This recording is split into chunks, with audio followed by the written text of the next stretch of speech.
Holy Ghost, you actually get part of God living on the inside of you. I can explain it this way. Well, I don't have a big bottle. I'm going to take a little. So I went to the ocean. I scooped up this ocean water, and I say, I've got all the ocean in this bottle. There's ocean in this bottle, and all the fish are going to die. You look at me and think, I don't think so. But is there not ocean water in this bottle? Yeah. And is there not ocean as far as you can see? And could you not fill up a million bazillion bottles and still have enough ocean? Right. Yeah. The same thing, if you put a little bug in here and it was empty, and the bug could live for a while because there's air in it, right? Yeah. But again, it would be stupid for me to say, now I've got all the oxygen, you're going to die. No, there's still oxygen everywhere. There's plenty of it. So when God gives you a portion of His Spirit, He pours it out. The Bible said, I will not leave you comfortless. I will come to you. When He gives you the Holy Ghost, you get a portion of God living on the inside of you. That's why when you do something you shouldn't, you feel like you're crying on the inside. Yeah. That's God saying, you got me in the wrong place. Or you might hear this tiny little whisper, what are you doing here? You don't belong here. He leads us and guides us. Because you see, when you've got the Holy Ghost, wherever you go, you're now taking God. Right. I received it when I was 6. My mom received it when she was 5 or 6. My girls received it Kristen at 6. Sharon was a little bit older because they told her she had the Holy Ghost at camp. When Kristen got the Holy Ghost in our living room speaking in tongues, and just, it was wonderful, Sharon started crying. I didn't get the Holy Ghost like that. So then we prayed her through the Holy Ghost. So she got it at 9, but she thought she got it at 7. How do you know? Because the Bible says they heard them speak with tongues. Yeah. When you get the Holy Ghost, you speak in tongues. Not anything that you do yourself. You can't say bow tie 100 million times and twist up your tongue and then say, I've got the Holy Ghost. It doesn't happen that way. You raise your hand, you come down, you repent. You raise your hand and start believing He's going to give you the Holy Ghost. You start worshiping. I love you, Jesus. I love you. And you're going to feel something funny. You're going to start feeling a tingle in your mouth. And you can't hold it still. And you're going, oh, Jesus. Why? Because you're trying to get the words out. But if you just let it happen, you get the gift of the Holy Ghost. And it's wonderful, isn't it? It's wonderful. I tell you what, there's no high, there's no drunk that you can have like you get when you get the Holy Ghost. I've seen people stumbling like this. I've taken people from camping to get at McDonald's and they can't speak in English. And I have to order for them. I've seen it all. I've seen them jump up and down. I've seen them just fall on the floor screaming tears of joy. I've seen them start laughing. But 100% they always get up and give everybody around them a hug. So whenever you're declaring for somebody that gets the Holy Ghost and you don't want to hug, step back. Why? Because you get the love of God inside. And it's unbelievable. You can't explain it. And you can actually love more. Because now you've got God's love on the inside. Thank you, Jesus. It's kind of a freebie. That wasn't what I was going to preach on. I'm just going to touch on this real quick. Why we worship. If we can have 1 Peter 2:9.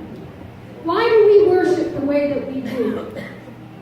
But ye are a chosen generation, a royal priesthood, a holy nation, a peculiar people, that you should show forth the praises of Him who hath called you out of darkness into His marvelous light. Psalms 5,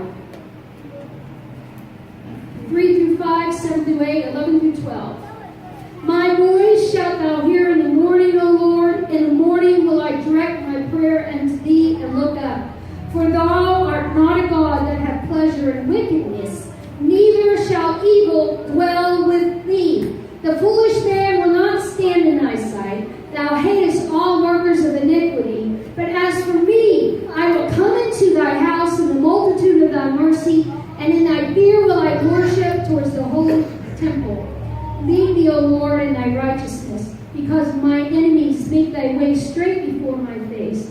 But let all those that put their trust in thee, rejoice. Let them ever shout for joy, because thou defendest them. Let them also that love thy name be joyful in thee. For thou, Lord, wilt bless the righteous.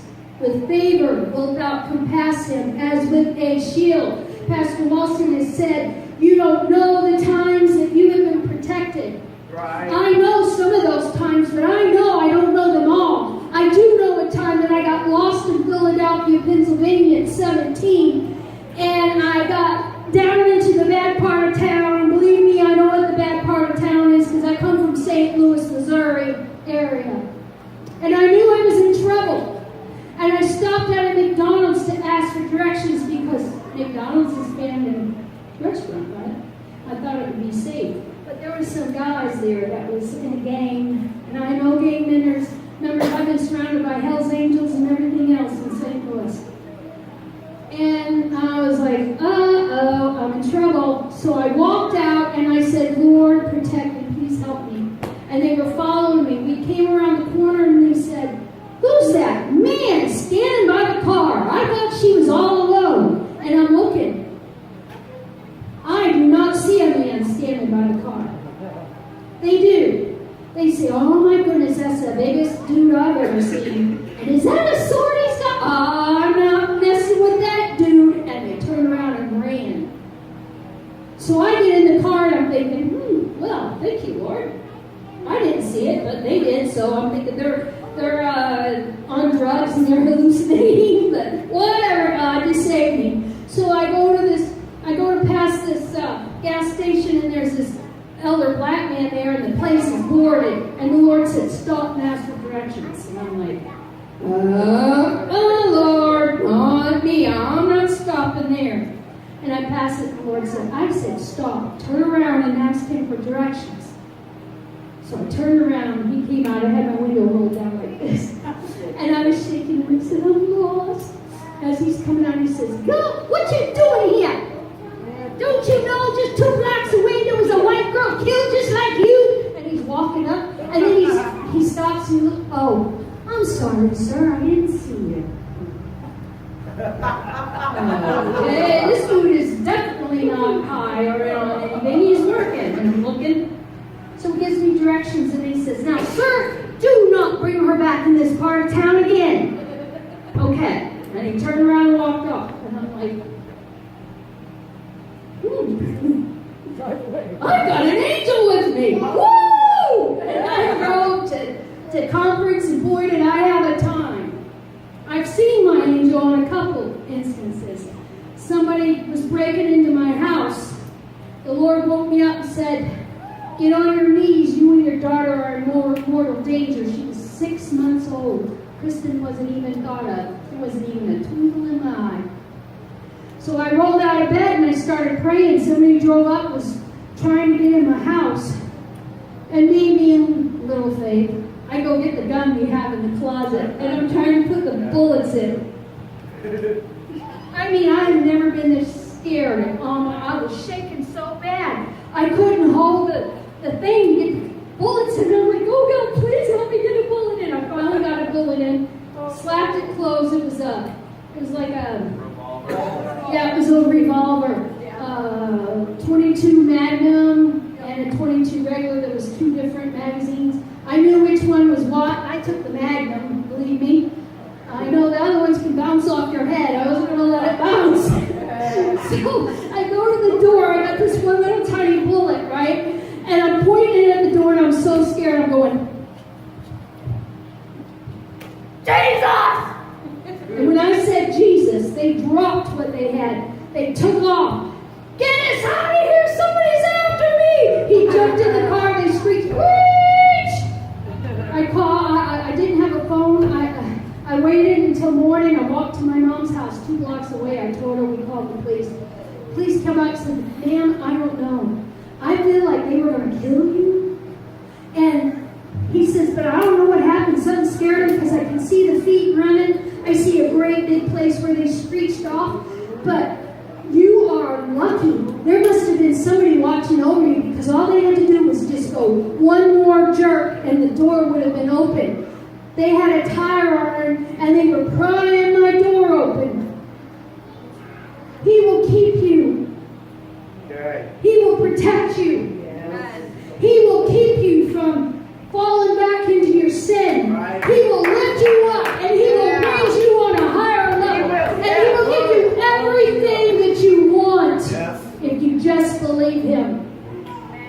I am not going to preach anymore. I had a lot more on worship while we come in and we clap our hands and we play all the music. I've got 20 million scriptures. If you want them after, I can give it to you. But I feel that it's time to close. And I'm going to close. So, Pastor will go to the piano. I just want to ask you today, do you want to change life? Yes. Do you want to feel the presence of God in a way that's more mighty than you've ever felt in your life? Do you want to give Him your life? If you do, the altar is open. If there's any of you who want to make your consecration, the altar is open. I'm telling you, God can work miracles today. He can work healings. I've been raised from my deathbed twice. I've been in the throne room actually once, and God said it wasn't my time, and He pushed me back. We serve a God who can do anything and above anything that we ask.